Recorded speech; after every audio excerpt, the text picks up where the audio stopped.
Hi, friends. Welcome to Race to Rise podcast, a place where we discuss bite-sized wisdom nuggets with easy-to-follow practices to live a better life. I am your host, Mital Patel, a parenting junkie, Ayurveda enthusiast, and an advocate of conscious living.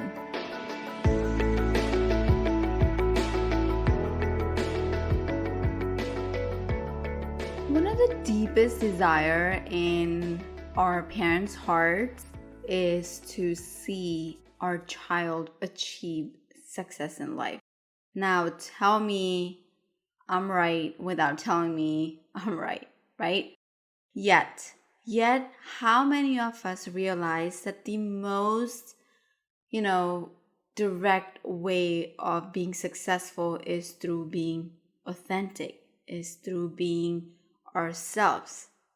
Because in our society, in our conditioned society, we don't usually make that connection, right? We don't usually make connection that being successful means being authentic. It happens quite opposite, where we actually teach our children how to survive. We teach them how to behave, right? How many times we hear ourselves like, behave yourself. Like that's like a common condition that we have put in our children's brain. And why do we want them to behave? Because we want them to earn the approval, earn the validation. We teach them how to defend themselves. We teach them how to compete, how to, persist against the disappointments, the obstacles, the setbacks, right? Even though we believe that a success equals to authenticity, we teach totally the opposite. We teach them to not listen to their body or not listen to their mind. We teach them how to please other people. And of course, all these teaching happens unconsciously, right? Because we're not aware, we're never taught, so it just happens unconsciously. And so it is about time that we, as a community of parents, let's raise our consciousness and let's redefine what success means for us as well as for our children. Essentially, we assume that, without any question, that success is nothing but material. It could be measured in terms of money, it could be measured in terms of prestige or abundance of possessions, right? Certainly, these are all measurement of success, but having such materialistic life is not the only, it's not the guarantee of success. And so we really need to redefine the success for our children, where we can define it in many non-material ways. So, for example, it could include the ability to love. It could include the ability to have compassion for themselves, for others, for us. It could be in terms of how we feel joyful on a day-to-day basis, how we're sharing gratitude with others, or how are we feeling in terms of our life's purpose, or just even understanding that I am the soul and I have a body concept. It's so important for us to understand that, we're not the role that we're playing. We we're playing a role. We're not the label that society has given us, or, our parents have given it to us, or what we're giving it to our children. It's not about the label. Rather, it's about the soul.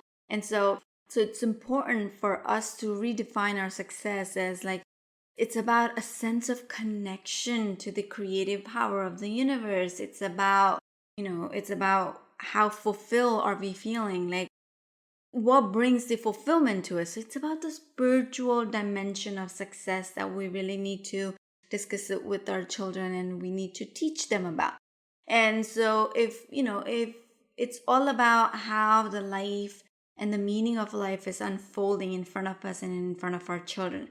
So it's so important. So recently I read the book, The 7 Spiritual Laws for Parents by Deepak Chopra, and that actually moved me Because one of my dreams is that I want, I really wish my children to find the meaning of their life unfold for them, on a daily basis in simplicity and wonder when they're being curious and being themselves and being authentic. That's the definition of success for me at this stage, and I really want my kids to understand the same. And in such a profound way, I want them to, feel the fulfillment and the meaning of life. And it's actually every child's ability, whether it's me or you as a kid. We all are born with this ability to feel, wonder in the face of everyday existence. And we all are born with the curiosity and, the authenticity. It's just because of our society's conditions, everything just gets lost. And then some of us do find it back in our adulthood. And of course, that's not what we want for our children. We don't want our children to be lost. At least I really want to plant the seeds now so that they can understand and they can, fulfill their life when they're ready, and they can go according to their path and their choices. At the end of the day, it's their decision. But I can plant the seeds now. And so that's why I really wanted to share these 7 spiritual laws with all of you today, because I believe that as parents, it is our responsibility to plant the seeds and to nurture our kids and to teach them, certain not in terms of rules, but in terms of like this is life's truth, right? And so I really firmly believe in the journey of our soul, and I really want to ensure that my kids are living spiritually. We all are spiritual beings at the end of the day. It's about how are we living. It's about how are we attuned to our soul, right? It's how are we attuned to our mind and body. And so living spiritually and understanding that I am the soul is what I really want my kids to reflect. And it's what I really want them to live internally. And so it's all about the journey of spirit. And this is the best thing actually we can do to ensure their success in life. And, it's just better than giving them the external, just giving them the external security. It's better to give them what internally they need to be feeling, or what they need to be understanding about themselves. It's better to teach them, how to think and about themselves and how to attune to themselves, instead of teaching what to think and, what to do. Let them be who they are. And so I really believe that it's our responsibility. So let me share just in a brief, like, what are these 7 laws that Deepak Chopra explains. And this is actually similar, actually same as the ones that he discusses in the 7 spiritual laws for success for us, where the first law is law of pure potentiality. Second law is the law of giving. The third law is the law of karma. Fourth law is the law of least effort. The fifth law is the law of intention and desire. The sixth law is the law of detachment. And the seventh law is the law of Dharma. And so he literally took all these 7 laws, and he just gave, a language, the choice of words that we can explain it to our kids. And so that they can, naturally start living, because it's all about planting the seeds. So right time is to plant the seeds is when they're young. But again, it's never too late. If me and you can learn the 7 spiritual laws at this stage, I'm pretty sure we can teach our kids, in terms of wherever they are in terms of their childhood, whether they are a teenager, whether they are, my son is 11-year-old, and I have shared with him these laws, and we've had great conversations. So let's go into, without taking it further ado, the 7 laws. So first law, in the language of, in their language, Deepak Chopra says it's about It's about teaching them that everything is possible, right? Everything is possible as long as they focus and they put their mind into. And of course, we gotta follow the spiritual, the humanity. We have to follow that we don't hurt someone. We follow all that. And in terms of following humanity and having the compassion and the love for others, everything is possible. The second law states that if you want to get something, you have to give it first. And this is so important. So most of the time, and it's funny, I really want to share because this is just coming right now. I take the coaching, personal coaching for myself, and my coach recently, Jay Shetty, mentioned about something about, how we all want to be understood. Like we all want to feel understood. We all want to feel heard and seen and, valued. But at the same time, we don't even want to hear someone. We're not willing to see someone for who they are. We're not willing to understand the other party, but yet we want to get that.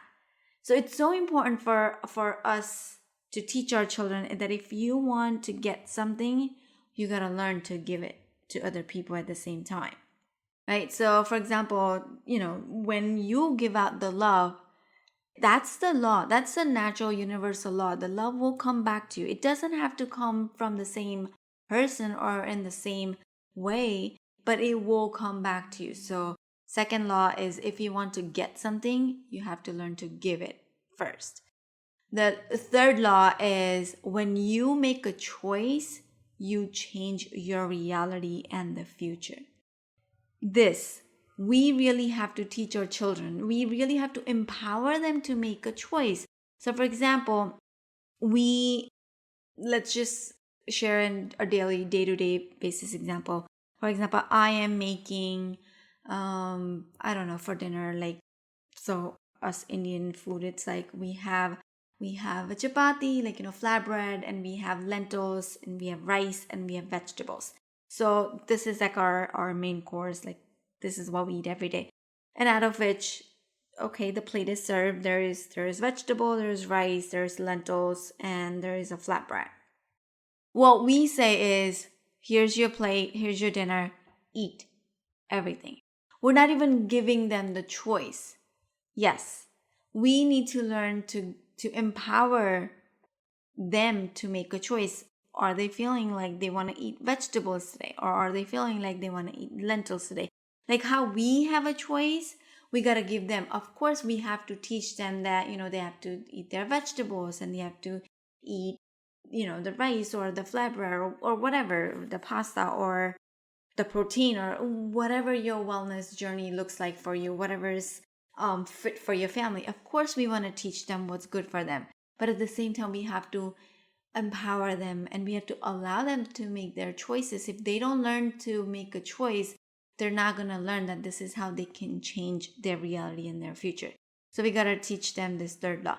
The fourth law is about go with the flow, right? Sometimes, so like in Deepak Chopra's language, he says, don't say no, go with the flow.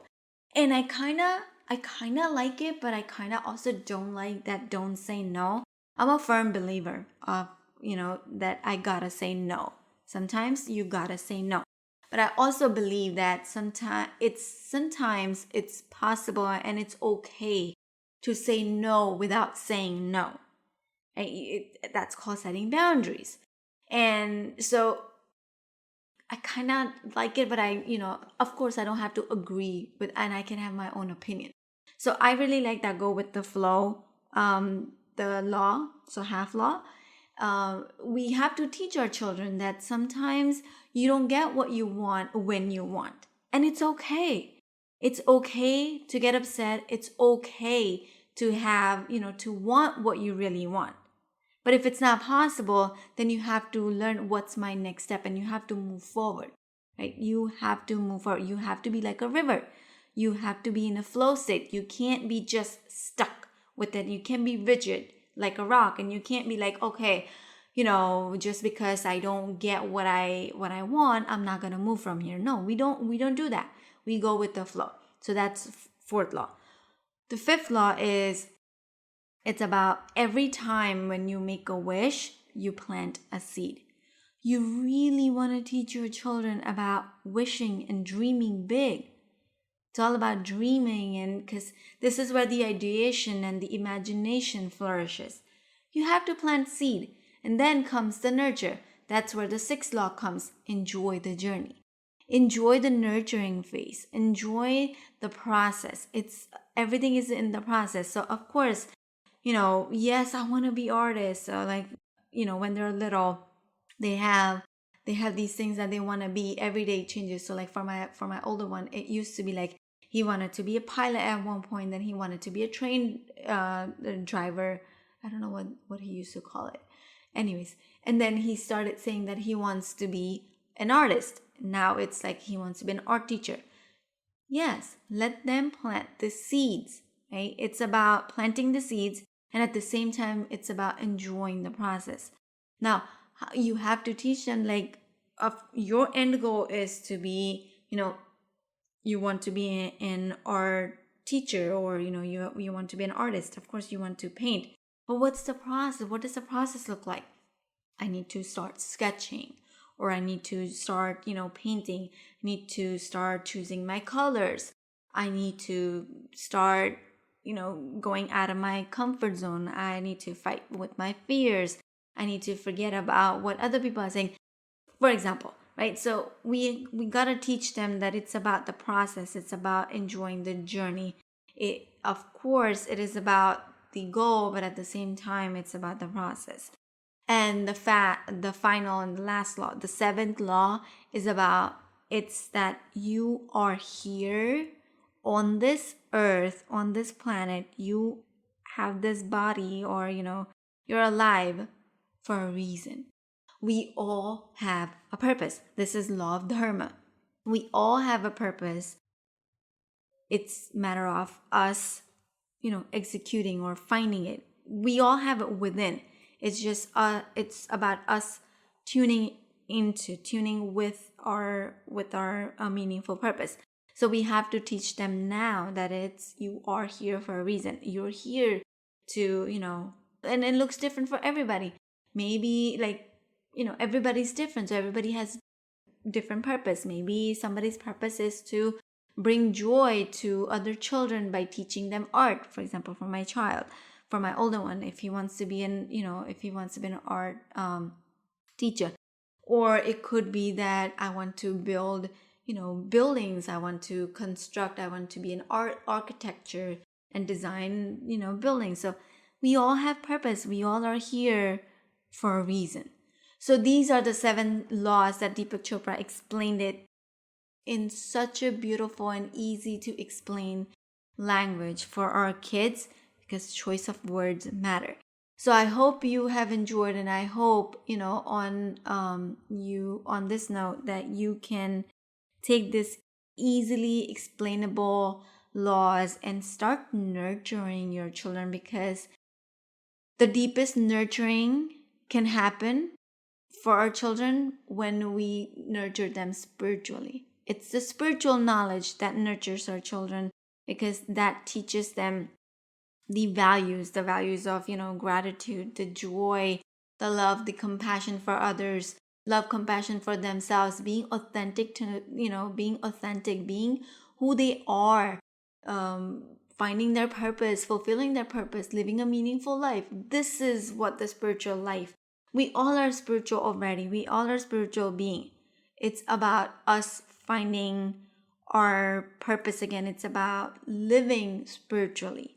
And when we say you're here for a reason, that just doesn't mean when they grow up and when they become, that's the purpose. That's not the only purpose. The purpose is like a daily life when it's unfolding. So our purpose is being kind to each other. Our purpose is, how am I making a difference every day?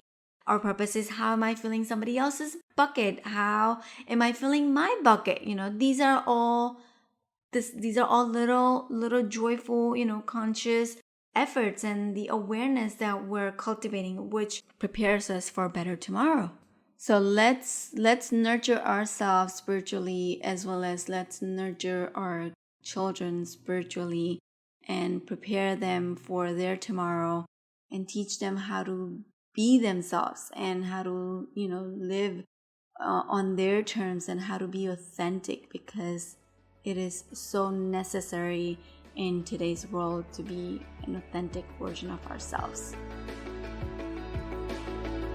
That's it for this week's episode of Race to Rise. Be sure to sign up to our email list at risewithmittal.com and join us again next time for more wisdom about life, kids, and everything in between. I am Mittal Patel, wishing you happy raising and rising.